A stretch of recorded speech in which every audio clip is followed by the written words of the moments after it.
Y2K, 9/11, COVID, the 2008 housing crisis, college costs and debt, AI stealing jobs, ICE raids, and possibly World War III. These are just some of those once-in-a-lifetime events that millennials and Gen Z have lived through in their very young adult lives. So much so that the Washington Post has labeled this generation as the unluckiest generation in US history. And as someone that was born on the cusp of millennial and Gen Z generations, I think it's very fair for me to have an opinion on these unprecedented times that these generations keep living through. I'm tired of living through unprecedented times. We need to get these things precedented. Why does every day feel like one for the history books? Gen Z is the first generation where they're same age as their parents. They're making less money, not more. People think, oh, these kids are so burned out, they're just lazy. It's like, no, they're working 40 hours a week, but at the end of the month, they have nothing to show for it. So in short, if it's a bad event, the millennials and Gen Z basically just roll their eyes and keep it pushing. So today's going to be a great video where we take a deeper dive, not just into the unluckiness, but into some real stories, real monologues, and some wild stats that explain why these young adults feel so burnt out. So without further ado, let's just jump right into this first video where we'll dismantle the idea that millennials and Gen Z can have a midlife crisis, because every day we wake up is a crisis in and of itself. Does the millennial generation have a midlife crisis? Millennials do not have a midlife crisis. Come here. It was already said so beautifully. Millennials cannot have a midlife crisis because every single day is a brand new crisis, right? We are living in a time right now where millennials have not had a break from historical events happening in current times. Millennials have lived through 2 recessions right now, right? Ask a millennial when's the last time they were able to sit down and relax and not stress about anything. I promise you they'll have to think about it. A midlife crisis insinuates you have enough money to buy and do things that you wish you would have done when you were younger. Millennials have the same financial status as Gen Z right now, which is paycheck to paycheck and just buying things hoping that the card goes through. I think that millennials and Gen Z are a lot closer related than people think or assume. Obviously, when you get to the older millennials and the younger Gen Zs, then they start to separate a little bit. Even with that, it's not hard for us to understand exactly what he's saying. Millennials and Gen Z have gone through unprecedented times way more than anyone would like. And this is why we've seen an increase so much in luxury items or overconsumption trends, because folks are just kind of living their lives as if it's YOLO and not caring too much about what the future holds, because right now the future looks so bleak. And if you don't believe me, take a look at this next video where the numbers just aren't adding up for this generation. Gen Z is the first generation where they're same age as their parents. They're making less money, not more. Problem is their university degrees are 3 to 4x more expensive. Oh, by the way, so is housing. Wait a second. Inflation is at a degree in which my dollar today is worth less than even 5 years ago. On top of that, 7 million working age men supposedly are unemployed at this moment right now. And so young people are like, wait a second, I can't live, I can't eat, groceries more expensive. That's real, actually. And so the people that are making fun of young people in TikToks when they cry about their job being difficult, I don't really vibe with that, because the math says it's hard right now. It's really hard to live right now, especially if you're on your own or you're not at your parents' house stacking up bread. When you venture off into the world on your own right now in 2025 and you're a young adult, the money that you're making from these jobs just ain't it. And that's why we've seen such an increase in hustle culture, which I hope to make a video on one day, where folks are having 2, 3, 4 hustles with their main job just to be able to support themselves and go on trips or go on vacations or have these experiences that they want to have that a lot of our parents had when they were younger. It's just not adding up, and the math isn't mathing, right? This is the first generation that is not done better than their parents, and I think that says a lot. You can see here that Cody isn't just saying anything with this headline from CNBC. Gen Z says they have it harder than their parents did, and the economy is to blame. Some of the key points from this article are: most Gen Zers blame the economy for making it harder to get by, according to a recent report, and those just starting out are more likely to need a side hustle to help cover their monthly expenses, just like I alluded to a little bit earlier. The article then goes on to say that roughly 38% of Gen Z adults and millennials believe they face more difficulty feeling financially secure than their peers at the same age, largely due to the economy. In the face of higher cost of living, 53% of Gen Z workers also said they have a side hustle more than any other generation to help cover their monthly expenses. Inflation's recent run-up indeed has made it harder for those just starting out. More than half, or 53% of Gen Zers, say higher costs are a barrier to their financial success. And I think that is definitely true. I remember when I was 15, 16 years old having conversations with friends saying like, wow, we can get an apartment for $1,100, $1,200 a month. As soon as we started getting some decent warehouse warehouse jobs that paid a lot more than fast food or some other retail store. As soon as that happened, rent prices went through the roof and everything became $2,000 as a minimum barrier to entry to get into like a 1-bedroom apartment, at least in California. And then that's also coupled with the fact that we've had bad unemployment rates in the past decade or so. And if you don't believe me, take a look at this video here. Gen Z is facing the worst unemployment rate in decades. More often than not, it's literally just rejection. And it's always like the automated messages. I've only gotten like one where it's like, oh, you can do like a video interview, but that's like the first stage out of like 7 others. So no luck. So is it just a feeling that there are no jobs out there, or is Gen Z actually facing an employment problem? According to StatsCan, Canadian graduates between the ages of 15 and 24 are facing the highest unemployment rate this country has seen since the mid-90s. In January 2023, the seasonal adjusted unemployment rate in this group was 10%. Just over 2 years later, it sits at 14.2%.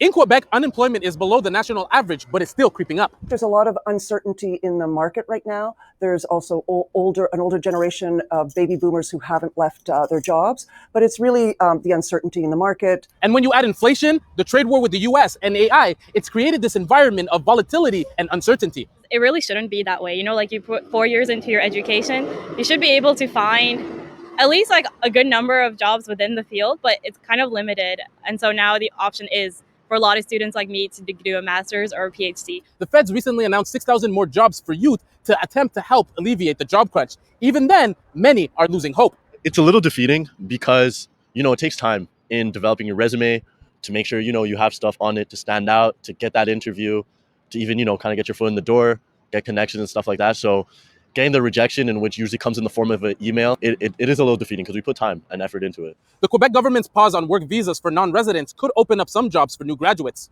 But these tend to be jobs that are lower pay, but they are suitable for recent graduates because that's how you get your experience. And at this point, when it comes to internship and jobs, students say they will take whatever they can get to start advancing their careers while they wait for the oldest generation to retire. Now, obviously, this video was from Canada, but I really wanted to insert it because it's not just a US problem. This is a global problem for the most part, especially in Northern America. Hope you caught that she mentioned that baby boomers and older generations are staying in their job longer because inflation has affected so many people. They're not able to retire and allow these younger generations to push into these jobs that they've held for so long. So don't get it twisted. I definitely feel for our OGs, and it's not entirely their fault that they've had to work longer than they've even expected. And for the most part, the OGs, the older generations, definitely are feeling our pain and know in some ways that they also have low-key contributed to us being the unluckiest generation or having such a burden when it comes to our finances and the housing market and so on and so on. They know that they played a part. If you don't believe me, this next video will prove it. Every single generation failed Gen Z. Man, I'll tell you what, I sure do feel sorry for the younger kids now, man. Holy shit, everything's way out of fucking control, man. Rent, food. I don't know how you kids are going to do it, man. When I was growing up, and I'm talking like early 90s, 92, 93, when I was about your age, I was in my mid-20s. You could just be a laborer, right? You could just be working for a landscaping company and make $400. My rent that I had, this was 94, 95. I had a 1-bedroom apartment that had a nice pool, had a gym, had a jacuzzi. It was right on the river here in Florida. My rent was $380 a month. My car payment was like $160. My car insurance was like $50. We didn't have cell phones back then. I mean, they were out, but I didn't have one. I just had a regular landline. I think my phone bill was like $24 a month. Cable was like $30. And electric, even during the summer, I think at the most I ever spent on electric bill was no more than $70 a month. Altogether, my total bills, and this doesn't include my food, my entertainment, clothing, or anything like that, I'm just talking about basic bills, was $800 a month. So in 2 weeks of work, a regular laborer could afford that. That gives that person an $800 to spend on what they call disposable income. That's where you can buy your food, gas, entertainment, shit. You could, back then, you could go out and see a band, shoot pool, buy beers. You'd spend no more than $30, $35, if that. Go see a movie was $4. You know, you can go to Outback or and get a steak dinner for $11, $10. It's out of control. I don't know. I feel so sorry for young kids. I don't know how the fuck you're gonna do it, man. It's not the way it used to be. And this was just a short 25 years ago when it was just fuck. You didn't need a college degree. You could, like I said, you could be a laborer and easily have all your bills paid in 2 weeks worth of work, and that gave you your last 2 weeks of the month to just do whatever you wanted. And it was only $800 to go do shit, but it was cheap back then. Like I said, you could go out to a movie or go to a bar, shoot pool, watch a band, and pay spend $25. That was about the average and have a great time, man. Go dancing and all kind of stuff like that. So I feel for you guys. Wow, man. I don't know how you guys are going to do it, man. God bless you, man.